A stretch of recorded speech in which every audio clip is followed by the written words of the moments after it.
What's up guys, Ben from ZOAR Fitness here. Today I'm going to be talking about some couch stretch variations. This is my favorite anti-sitting stretch, and frankly it's really intense, but you can kind of find ways to make it appropriate for you. Again, we're kind of looking for that sweet spot between discomfort but not pain. Right? It shouldn't be comfortable because then you're not actually creating any change and there's no stimulus there. If it's over the top, it's a better chance that you're just going to create more problems for yourself down the road by doing that. All right? So the easiest way to get into it is by starting off on both knees.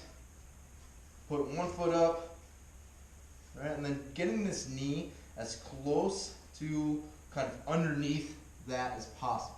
Right, where it feels a wall like back in the corner or a box back in the corner. Right, and then from here, if I'm able to, I'm going to get up onto this foot here, and then I'm going to sit up tall.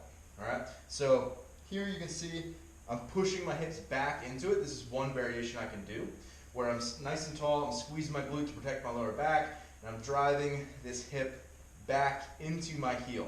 All right, this is really biasing all the quad muscles that go across the knee. Well, all of them go across the knee, but the ones that don't cross the hip, right? Because the knee's bent more, right?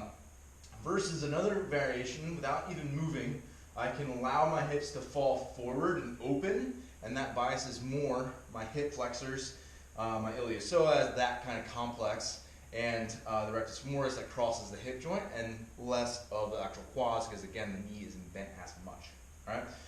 Within that, we can also add in a banded distraction to this quad stretch, where again, same thing. I'm going to wind this hip up. I'm going to put it all the way up, right under my butt cheek. I'm going to get into it the same way that I did before, getting that knee back into the corner, sitting up tall on it. And again, for this one, I'm going to allow that hip to get pulled forward, staying upright, allowing my hips to kind of fall forward and also towards the floor, opening up this hip, and also I'm actually getting some on this side as well. All right. So there you go. That's 3 different variations of the quads. The couch stretch for your quads and hip flexors. Again, this is probably the best kind of complex that you can do if you're someone who sits a lot, a desk athlete, right? Or kind of, again, anyone who, well, is an American today because we all sit too much. All right. So let me know if you got any questions, and have fun mobilizing.